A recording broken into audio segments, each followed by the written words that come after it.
welcome to another brand new episode here on Britain's Farm.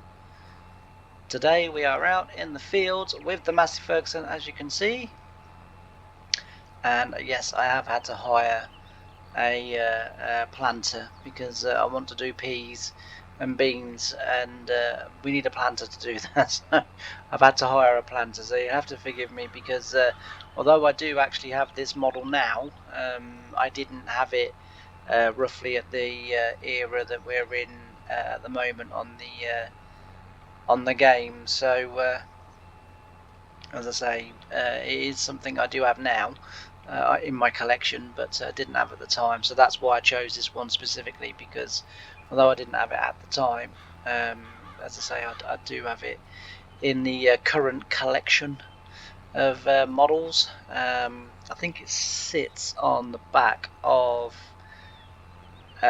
my Challenger. I'm pretty certain it does. I can't remember. It's been a while since I've been and had a look at me models.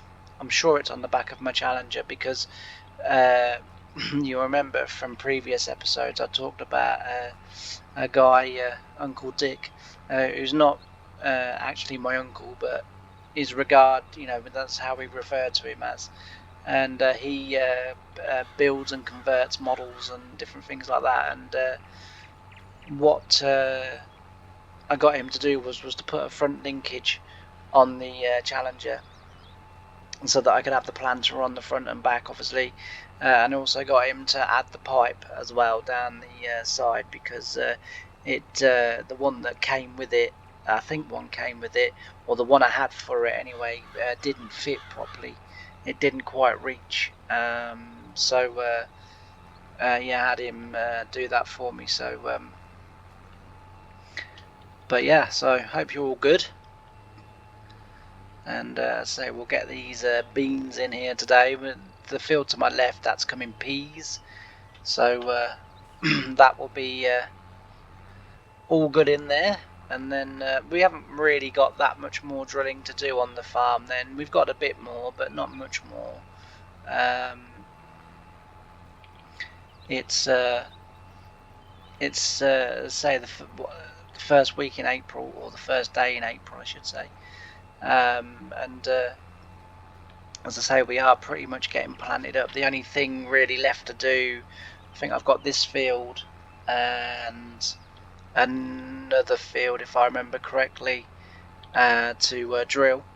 So I've got this field, the field to my left, and then I think I've got one more to drill on my farm, and then we're going on to Richard's farm, and we've got his spring drilling to do as well. So that'll be probably a day's work, maybe 2 days work down there, day and a half, something like that. So not too much, but yeah. So well, I hope you're, as I say, all having a good day. Mine's not going too bad. I've had a few incidences already this morning, and the thing is, because naturally I'm a little bit of a joker. I like a little bit of fun, right? Life's serious. Life sometimes can be hard and challenging and difficult and everything else like that. So I like a bit of fun, and I especially like a little bit of fun when I'm not in the best of moods. I tend to find that's when I'm funniest, and it's really hot at the moment, and I'm really struggling, and I'm really, having a difficult time of it with everything. And I'm not really sure if I was up early or just never really went to bed because I couldn't sleep because it was so blooming hot, and decided this morning at about 4:30 to go for a walk. Sort of went outside. It was, fairly nice out there. Sort of day was up and what have you. And so I thought I'll go for a walk. There'll be a breeze. There was a breeze. It was, to be fair, it was quite nice. To be fair, it was a bit warm for me, but it wasn't excessively warm. Let me just concentrate for 1 second while I sort this out. And yeah, so I decided to go for my little walk. Well, had me little walk. Everything was grand. Oh dear, I can't see the bloody line. Let's have a look. Let's see if we can get a bit closer. There we go, I can see it now. And everything was grand. And I thought to myself, oh yeah, I need some diesel. I thought I've got to go out later on and pick the boy up from school and what have you. I thought I'm going to need some diesel. So I thought I'd go out now. The roads are empty, you know. Like I thought it'd be a nice little drive, windows open. So I'm going along. I gets pulled over, don't I, by the old police. And he was about, I don't know, 11, something like that. I think that when I see him walking towards the car, I was kind of thinking, yeah, I'm definitely getting old because he looks like he should still be in school. I am definitely now getting old. It's like obviously I have quite a few like hospital and doctor appointments and everything, you know, because all these people want to sort of basically keep a good eye on me and good check on me. And I'm sort of going to these appointments now, and these people that are treating me and so, you know, like are years younger than me, and I think, oh God, I've got old. You know, I thought like it used to be once upon a time that I could sit in a room full of adults and be the youngest adult. You know, now I'm sitting in a room full of adults and they're all kids. Anyway, he came to the window, to the car, and I'm never quite sure. Do you get out? Do you stay in? I don't know. You know. So I decided, I thought, darn it, it's too hot. I can't be bothered to move. I thought, like, sod him, he'll have to. So I'm sitting there. So when he comes towards me, I've wound the window up. And because he taps it on the window, so I open it up and he goes, why did you put your window up? And I said, so I said to him, I said, it's a bit chilly, isn't it, the old breeze there? So he goes, what's your name? No, he didn't. He said, I want your name. So I said, well, what the hell am I going to use then? And anyway, so because I'm laughing now because I like to say I've been a bit grumpy, so I'm sort of chuckling. I mean, it's an old joke, but it's just the way he went. I want your name, and it just kind of pops into my head, and I said, well, what the hell am I going to use? And he goes, I got a smart. I'll use the word Alec, but it begins with AR. On my hands of her. So I said, well, not really. I said, but I said, I'm sorry, it came into my head, and you know, I just sort of thought, you know, I'll say that. So he goes, where was you between 7 and 11? So I said to him, well, I was at school. And he looked at me and he goes, I mean last night? So I said, I was at home last night. So he goes, oh, what was you doing at home? So I said, well, just the normal homey sort of stuff, you know, getting a drink, going to the loo, watching TV. Well, I wasn't watching TV. I don't watch TV. I said, but playing on my PC. Oh, you've got a PC, have you? So I said, yeah. So he said, what games do you play? He said, oh, I bet you're watching adult channels, aren't you? So I said to him, I said, no. I said, oh.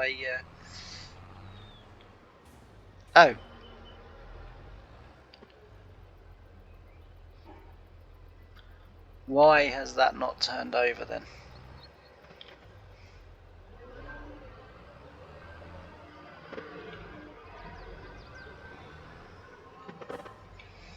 Normally, when one empties, the other one just automatically switches on to the back one. Or did I hit the button? Unless I pressed the button, maybe. I don't know. That's a bit odd. That doesn't normally happen. Anyway, yeah. So you know, so I said, oh, I'll play farming sim. So he goes, all right. So I said, you know, so he's kind of, and to be fair, I mean, I think I annoyed him with my silly quip, but I just can't help it sometimes. Sometimes I just kind of, you know, I just sort of, I don't know, I get to that point where I, you know, as I say, I'm one of these kind of quick-witted people. So silly little jokes come from nothing, and it's really annoying for other people, and sometimes it gets a bit annoying for me as well. But yeah, so but once we started kind of a bit of common ground, he was all right. I said to him, like, 'cause we're sort of, having a brief chat. It wasn't, sort of a long chat, but it was a sort of brief chat. And I said to him, like, just out of interest, I said, what did I do wrong? So he goes, you didn't do anything wrong. So I said, so why'd you pull me over then? I said, because the car's taxed, it's MOT'd, it's insured. I said, like, I'm not being funny, but for a car like this, I'd be stupid for it not to be those things. And he goes, yeah. He said, to be fair, he said, that's a fair point. He said, but a lot of people don't look at it that way, do they? So I said, well, that's up to them. I said, but, I said, I've got half a brain cell, so therefore, I said, like, I like to keep myself all prim and proper. And I said, like, he said, no, he said, to be fair, he said, I've only got another hour and then I'm knocking off, so I just thought I would give you a tug and see what was occurring. You never know what it might bring up. And I was like, all right, fair enough. I can kind of see it. I thought, really? I thought, that's not really. If you're pulling me over, you should have a reason for pulling me over. Whether, well, I wasn't speeding, because the one thing I don't think I could ever be accused of is speeding. Although, to be fair, I have been done for speeding back in the day when it was a thing that I used to do. I used to be a little boy racer, but yeah, so the one thing I sort of can never really be accused of is speed. Not now, anyway. So I was a bit put out because, and I think that's why I sort of reacted the way I did, because I was kind of sort of thinking, you've no need to pull me over here. That I was doing nothing wrong. I was driving sensibly. I'm not on my phone. I mean, my phone's always in my pocket. My pocket's always zipped up. I'd never use my phone while I'm driving because I just don't want to be the one responsible for anything really terrible, And so, I'd never. And to be fair, even when I'm at home or if I'm just sat about, I'm not on my phone. As I've said before, my phone is for texting and ringing when I really need to, sort of speak to someone. Otherwise, it's for taking incoming call and messages from other people that might want to talk to me. And I'm not exaggerating when I say this, but I probably don't get one text or phone call a week. Like, I kid you not. Like, I put sort of £20 credit on my phone in January, and I was flicking through my phone yesterday. I was just waiting for something to load in, and I was flicking. I've got no apps or nothing on there, and I was flicking through it because I wanted to see how much credit I'd got, because I wanted to see whether I needed to top up, and I thought I can sit and do that while I wait. And yeah, I put 20 quid on it in February, and I've got I think it's at £18.36 or something, and I was like, Jesus, since February. I mean, it's like my car. It's like people go to me, they go, oh, I bet your car costs you an absolute bloody fortune to run. It's a, sort of 3-litre Volvo XC60 Sport. And they said, like, I bet it costs you an absolute bomb. It's like, well, I filled the car up in April. It cost me about it cost me 125 quid, I think. But I had to put 100 in and then put another 25 in to fill it. Because I run it right the way down to virtually empty. I said I put 125 quid in April. I said, and I've not even used quarter of a tank yet. I mean, I literally fill it up probably twice a year. That's how many miles. Although it might be slightly more this time, because I went to Skegness last Saturday, so that obviously used a bit of diesel. Next Thursday, a week yesterday, I'm going to Yarmouth, going racing at Yarmouth. So that will use quite a bit of diesel, because that's a couple of hours away. But again, I shall leave fairly early in the morning. The racing doesn't start till 7. I shall leave fairly early in the morning, and I can just sort of cruise on down there, nice steady sort of 50-55 mile an hour. Absolutely pee off hundreds and hundreds and hundreds and hundreds of lorries going down the A47, but it's my job. And yeah, and I say like then just have a chilled out day. Sort of looking around the town, go to the beach, whatever. Go around the arcade, whatever. And then the following Thursday, I'm back again into Yarmouth because I'm gonna have to. I haven't got to go and see Sarah, Sarah Millican. But I decided to buy myself a ticket, and that annoyed me as well when I bought a ticket for that. I'm having a rant today. That annoyed me as well. So went online. Was just looking around for comedy gigs because I love stand-up comedy. I think everyone should laugh at everything like that. That's how I feel. It don't matter what it is, it doesn't matter what it is. I mean, like people take the mick out of my heart condition and my stroke and everything, and because it's left me with my mouth sort of kind of sunk on one side and a bit wibbly wobbly on the left because I was paralysed on the left for about 19 months. And sort of my brothers, rib me for it all the time. I think it's brilliant. Like, honestly, I do. I genuinely think I don't get the least bit offended or upset. And obviously, kids at school used to, say things to try and hurt me and what have you. And I just used to laugh at it. I just used to laugh. I used to think it was hilarious. And then I used to add a few insults to myself on top of theirs, and then they're kind of looking at you, not really sure how to take it because hang on a minute, you're supposed to be crying, and yet here you are carrying it on, sort of thing. Like that's just my take on life. So I just think you should laugh at everything. And yeah, so looking for some comedy gigs, and sees that Sarah's playing in Great Yarmouth, and I thought, there's some seats left. It was virtually sold out. She's there for 4 nights. It was virtually sold out. I think there was about, like, on the last night, on the Thursday, I think there was about 8 tickets left. And so I it was obviously at the back, so I thought, oh well, there's a section where it's just like 2 seats, and they're sort of away from the main block of seats. Now, obviously, having sort of the condition that I've got, COVID is still a little bit of a worry to me. As is coughs and colds and flu and all of that. It's COVID just added another thing that I need to sort of kind of be aware of. To the coughs and the colds and the flus and stuff like that, because obviously, they can be quite detrimental to me. And so I thought, I'll book one of those seats. It'll be further, like I thought I'd be well in, like be well in. So I goes to book the seat, and it wouldn't let me do it. So I couldn't work it out, and it was late at night. So I thought, in the morning I'll ring the box office, and I'll sort it out over the phone. So the next morning I ring the box office and I ring the lady, and I said, I tried to book this seat online last night. I said it won't let me book it. So she said, no, she said, how many tickets was you trying to buy? I said, well, 1. I said, because there's only me. So she said, yeah, we only sell them in 2s. So I said, what do you mean you only sell them in 2s? She said, well, we only sell seats in 2s. So she said, therefore you would have to buy 2 tickets.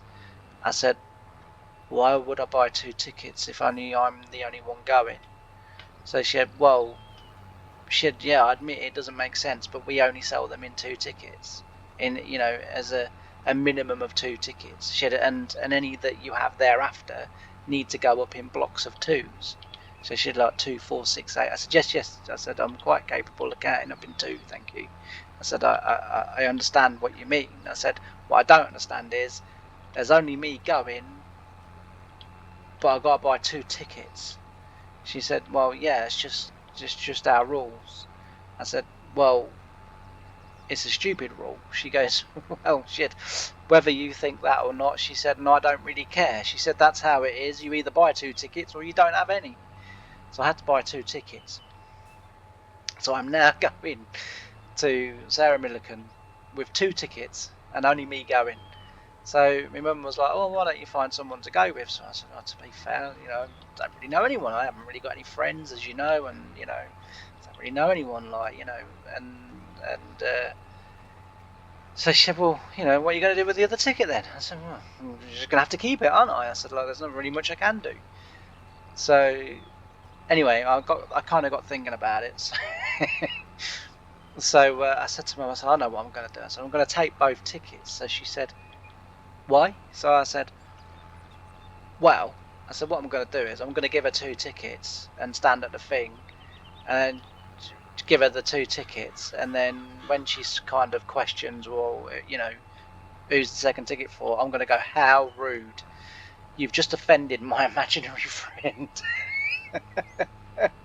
An imaginary friend that I didn't have until I booked tickets at your venue. Oh dear. But yeah, so I was not happy. And that with the cinema incident a couple of weeks ago with being charged like 38 quid for a bottle of Coke, a bag of Skittles, and a ticket for a child, and then obviously me, the adult, to go and watch Garfield, has meant that it's been a bit of a, you know, a bit of a Trumpy week, and also as well when I went racing last Saturday. So I checked on the website. It's like, you know, better check it out. You know, where am I parking? Where am I allowed to park? Where am I not allowed to park? Is there any disabled parking? You know, blah blah blah blah blah. Like, and then it said like large, ample, free car park adjacent to the stadium. So I'm thinking, oh, that'll do me. So I thought, you know, if I get there early enough, it doesn't matter if I have to walk. You know, if I get there early enough, I can just take my time. So I thought, you know, like, and I'll, you know, can leave the sort of disabled bays to you know, people that are, you know, wheelchairs and stuff like that. So I thought, you know, not a problem. So I, you know, got there early, and it said large, ample, free parking adjacent to the stadium. Gets there, so I'm coming in. So bloke stops me. He goes, whoa, mate. I said, what? He said, £2. I said, £2. He said, yeah. I said, he says it was free on the website. He says, no, it's £2. So I said, oh right. I said, show us a ticket then. So he goes, what? I said, show us a ticket then. He said, what do you mean, show us the ticket then? I said, well, clearly I'm going to give you £2, so therefore you must be going to give me a ticket. So he's like, well, no.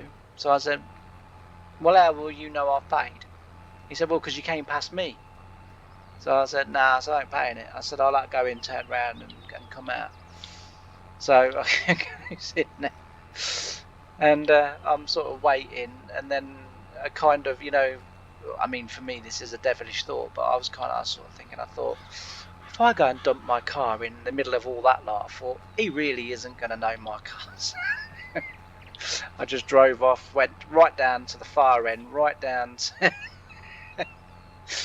dumped it in the middle of like loads of vans and cars and minibuses and motorhomes and camper vans and everything like that. Dumped it in the middle there, and yeah, sort of decided to have my parking for free. But when I got in there, because I then sort of thought, I bet I got clamped, you know, £2, and it's going to cost me 100 to get the bloody car unclamped, you know. And I'm thinking, well, no, it's just a random field. Anyway, I'm worrying about it all night now. And then right at the end of the meeting, I heard 2 people talking about the parking and saying to an official at the track, like a steward, saying, you know, like, you know, on the website it said free parking, you know, and the bloke on the gate there's charging us £2. And the bloke goes, what bloke on the gate?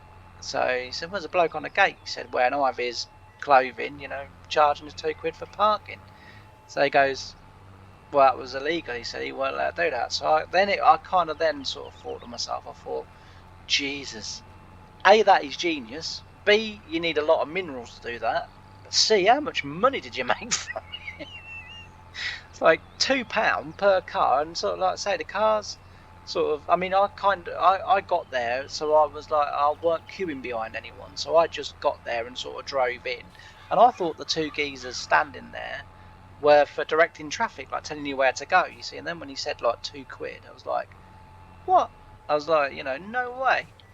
And yeah, it turns out it was a massive scam that someone had been pulling, and they'd had obviously made quite a bit of money out of it. So yeah, well done to them, and I'm pleased in the end that I didn't pay it. And that's, you know, it kind of makes sense now why they weren't that bothered. You know, why they, as I say, why they weren't that bothered.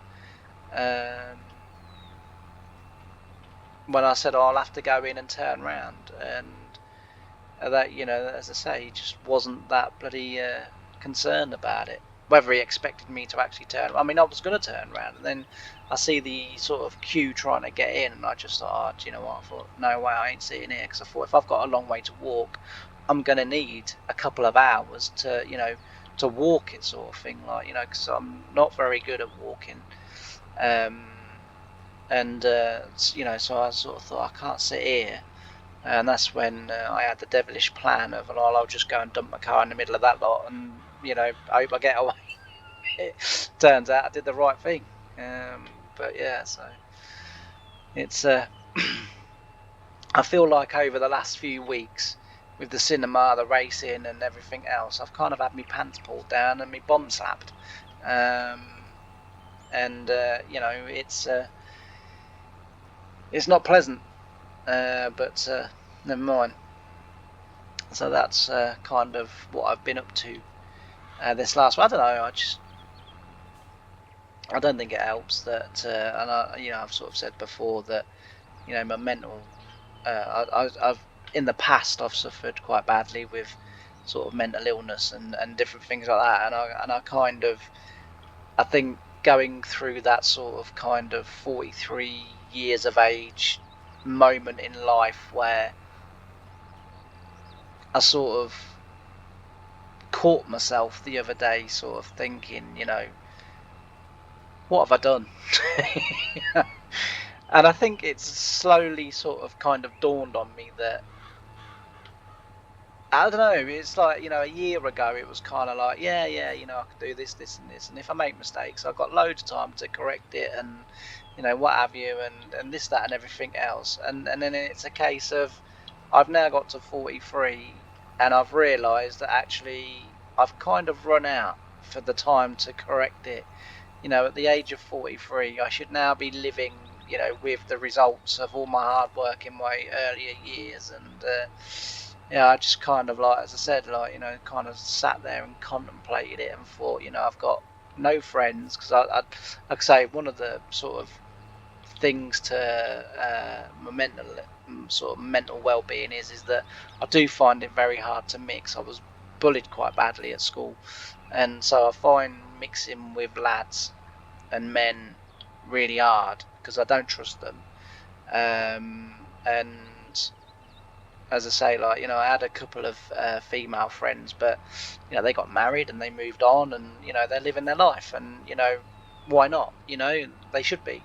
But it's kind of left me in that kind of no man's land state sort of thing, where I'm going to go back to the farm and we'll fill up. Just because I don't want to get going in here and then all of a sudden I'm going to need to go and fill up anyway. I might as well just go and do it now. But yeah, so yeah, as I say, I've been quite contemplating this last sort of week or two. I think that was one thing that I really liked my job for, because I could sit on my tractor and sort of contemplate life. And I mean, back then life was going great. I had sort of a girlfriend. We had a house. All right, we didn't have a little boy at the time, but at that point I didn't realise, but he was only another year, maybe a couple of years away. Before we had him, and sort of, I was engaged, I was getting married, so I had a house, I had money, I sort of had everything that I guess you kind of wish for when you're little, sort of thing, or certainly I wished for when I was little. And now I've kind of got to 43 where I should be enjoying all of that and enjoying the fruits of everything that I've done. And I kind of sat there the other day and thought, I ain't got anyone. I literally got no one. And yeah, it was a hard realization to kind of muster, or to comprehend in a way. I guess I don't know really what I'm trying to say properly, but yeah, that was the one reason why I did love my job so much, because it's this again. You have to. Actually, I may not have filled them up. Yeah, I didn't fill them up. We'll buy 40,000 litres of seed. We're going to need it. So. And the other thing as well is I'm probably going to need to take that cover off.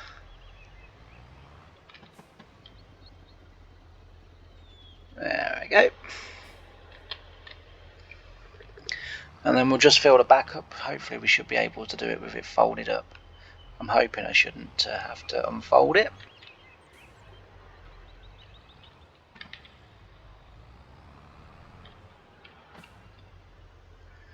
Yep, that's grand. Thanks very much. Or as my little brother will say, muchas gracias. I don't know why he says that, but he does. So yeah, as I say, you know, life's just been a bit up and down, really. But never mind.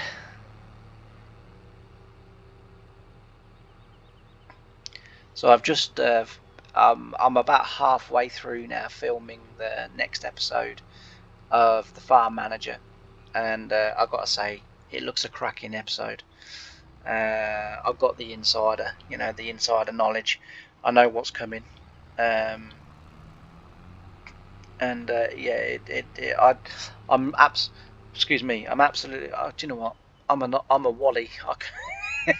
I was right next to the entrance to this field. Why I've come down here? I was right at the entrance of the field. We'll go in here. Yeah, that was a bit of a silly thing to do.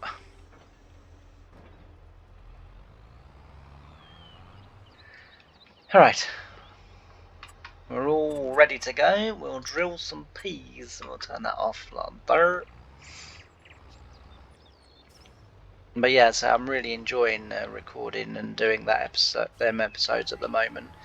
It's like people kind of, so, you know, because obviously, you know, I'm still relatively new to YouTube, and I'm still sort of looking at tutorials on how to speak, but still looking at tutorials on, you know, sort of kind of, you know, how to make good videos and this, that, and everything else, and what have you, and you know, one of the key bits of advice, which was no different from, as I've said before, like, I used to write all the time, and one of the things that you used to get told, especially when I went to university, as part of the Britain's, it was Britain's New Talent that put me through Norwich University to do literature and storytelling and writing and screenplays and films and anything else that you can think of, and they used to always say, you know, write about something that you would want to read, and that has now come very much true with the Farm Manager series, because it's a type of gameplay that I've wanted to see for so long, because and the reason I'd never really attempted it was because I wasn't that good with auto drive. But since I'm starting to get my confidence with that mod, and I'm actually starting to get half decent at it, and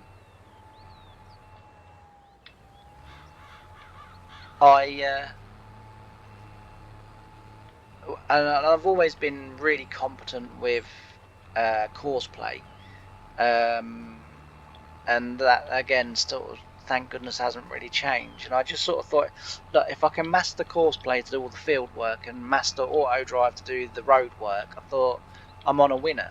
And I'd always wanted to see a sort of Farm Manager type series where everything was kind of automated. Yeah, I mean, you know, on the Farm Manager, I do, you know, I will be doing, as I've said before, like the drilling and stuff like that. You know, I will be doing that because, as I've, you know, again, as I've said before, you know, course play can't do tram lines or very accurately.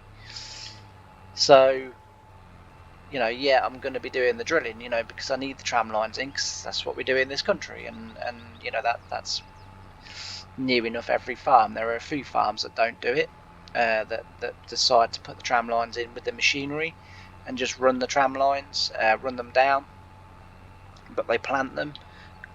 So like as I say, but on the whole, tram line is something that's done in this country, and so I sort of do the drilling, but everything else I've kind of left to be automated, and sort of Courseplay doing the combine driving, and auto drive doing the carting, and sort of whatever else, and sort of my sheer delight when I realised that actually potato harvesting was going to work with with auto drive and Courseplay again working in sort of harmony was really thrilling, because I just didn't think that job was going to work. Like, I just didn't think, I kind of sort of thought that they would keep crashing into each other, that they would, that they just wouldn't manage it, and the fact that they do is really brilliant, and really pleasing, and because I think it adds more to the videos. Oh, he's done it again. I don't know why that isn't automatically just kicking over. I definitely didn't touch it that time. I don't think I touched it last time, but yeah, as I say, I don't know why that's not just automatically switching over, because it should do. Yeah, well, whatever, we'll be alright now. Yeah, so as I say, like, I'm sort of doing something that I've wanted to see other people doing for so long, and now I'm sort of doing it, and that means I mean, I enjoy recording all the episodes and series that I do. It's not that I don't enjoy them, it's just I do get a lot of satisfaction out of the farm manager, just because it is so different, and I've trawled YouTube. I can't find anyone else that's doing anything sort of remotely similar to that, so it's as I say, it's good fun, and it's enjoyable to do, so, and it seems that other people are enjoying it too, so that's good. But yeah, no, this is looking good. I went in and filled the patches in around the telegraph poles, just because I did cut them with the plough, but whilst one or two of them were okay, some of the others were not all that great. I didn't get them very square, so I decided in the end to come back and redo them, and put them in with the in-game editor. This tractor is struggling with this drill on this field, but it didn't struggle on the other field, which is odd. Normally if a tractor's going to struggle with an implement, it'll struggle with it from sort of moment one, not halfway, well, not halfway through the second field, but a little way into the second field. But the good thing about having, like, sort of 6 meters planter is it isn't gonna, once we get the headlands knocked off this field, it isn't going to take us that long to complete the field, so that that's always good. It used to be the thing at work, I'd sort of, if I was drilling, depending on, because like, so you had a job board, and every morning you go in, and it was like, so you'd come onto the farm, you'd go into the car park. The car park was sort of at the back, behind one of the houses. So you'd go, you obviously park up, and then as you were walking towards sort of like the main middle of the farm sort of thing, you would come to the shower block first. That would have obviously showers and different things in it.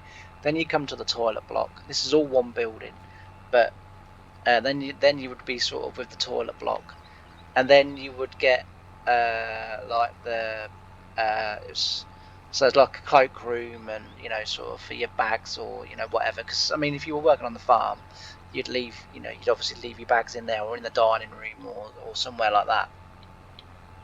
Then you would have the canteen and or the dining room, or whatever you want to refer it as, and then you'd have like a little sort of mini like officey type bit. Well, it was a kitchen really, because it had sink in it, but there were desks. Like there was, I think, 2 desks if I remember correctly in there, and so you could have a sort of, because obviously the farm being red tractor assured and everything else that it complied with, when you did finish jobs, because the farm needed 100% traceability on everything that it did. We had paperwork to fill out, at the completion of, sometimes we do it in the field. Obviously, if I was away from the farm, well, I'd just do it in the field. But if I was near the farm, or got back to the farm, and I thought, I'll have a cup of coffee. I don't drink coffee. A cup of tea or whatever, and I think, I'll fill out the paperwork sort of thing. And but in there, on the sort of wall as you walk through the door, there would be loads of whiteboards, and each whiteboard would be assigned to a worker.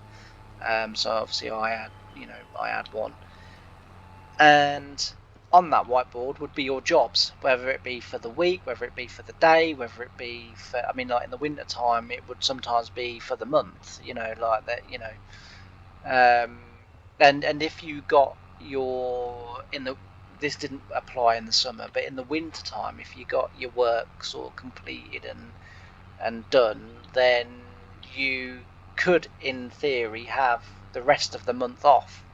If you didn't want to, if you wanted to carry on going to work, they would find you obviously more work to do. But in general, we were salary paid, so it didn't make no difference as not going to work. We, as long as we worked the number of hours for a year required, we would still get our salary. And then, because what used to happen was, in the summer, was it would throw us, many, many, many, many hours over our salary. Where's me pointer? There we go. It would throw us many hours over, what was required for our salary. So we would then have, sort of time in hand, as we used to call it, and and as I say, if you had a month's worth of time in hand, or a couple of months worth of time in hand, take a couple of months off in the winter. You still get paid for it. Whatever happens, you're going to get paid for it.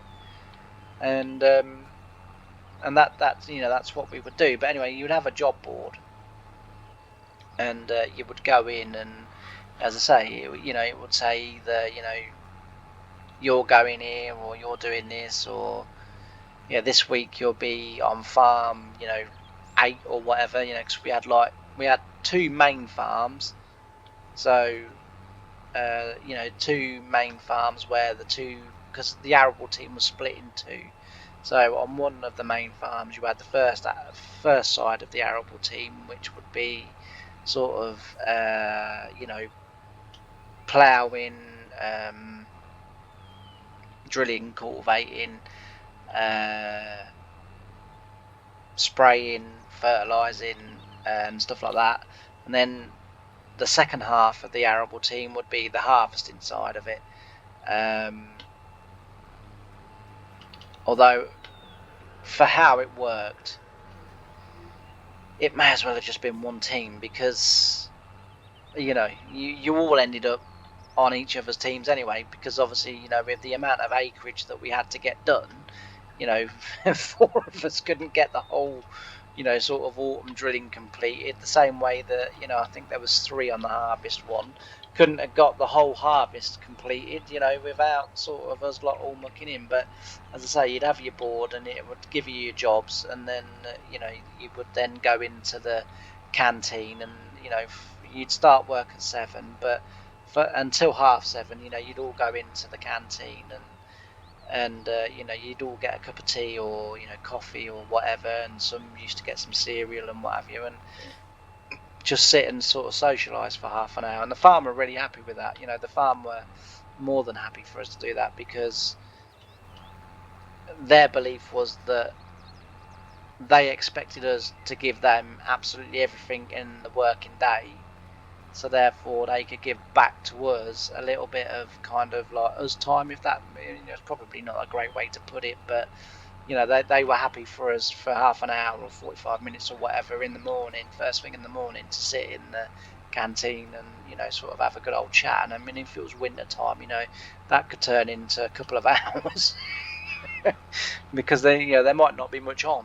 I mean, most of us used to have a good month off in the winter. I mean, what I used to do was save my holidays, save some holiday, and then some a couple of winters I had like nearly 3 months off, which was really nice, because you sort of, especially like, I always made sure it was December, January and February that I had off, as long as the work was done, as long as the drilling was all finished, and every and there was sort of no winter ploughing that needed doing sort of hastily. Then if that was the case, then I'd still be at work because I could be earning money, because that's where our bonuses sort of used to come into it, and as well, we would get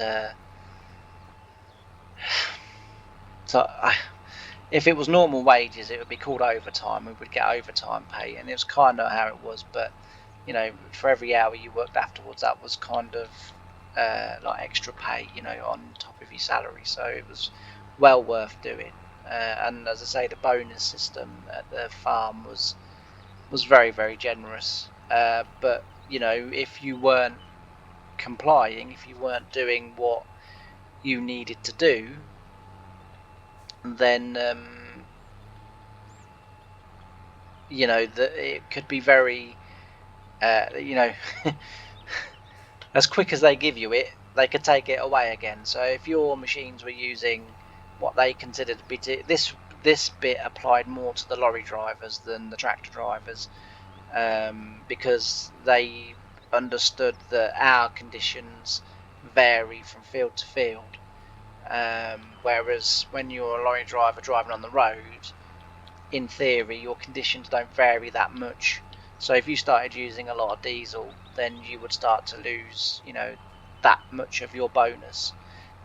So it paid them to be efficient, it paid them to keep the maintenance up, it paid them to keep everything top spec, and it was the same for us, but we didn't get as heavily penalised on the fuel, just because, as I say, they sort of said, well, your conditions can, because one field could be dry or whatever, or easy going because it could be light land, but then you could go into a heavy landed field, and you were going to use more diesel because it's harder for the tractors to pull the implements through the ground, so they understood that, and so therefore allowances were made. They would take into account where you were, and obviously all the fields were mapped, from soil to everything, and they would then go, oh yeah, that's clay in there, or predominantly clay in there, so it must have been hard going. And they'd go, well, it was a bit wet as well because we'd had some rain the night before, so you'd they'd sort of kind of go, you're all right, sort of thing, like, as long as you weren't ridiculously over, but you'd sort of be okay. So, but that was the way the farm sort of used to operate. But what I'm going to do is I'm going to end this episode here because it's nearly 50 minutes, and it's me sort of rabbiting on. And what I'm going to do is I'm going to leave the tractor here, and then the next episode will be me finishing this field, so you won't miss any of it, but I'll do it in the next episode. But the next episode I'll probably go back to doing a bit of time lapse, and we'll do quite a few more jobs. But anyway, if you haven't done already, please like, comment and subscribe. It really does help the channel, and all that's left for me to say is I've really enjoyed having your company on this video, and I hope you join me again for the next one. Bye for now.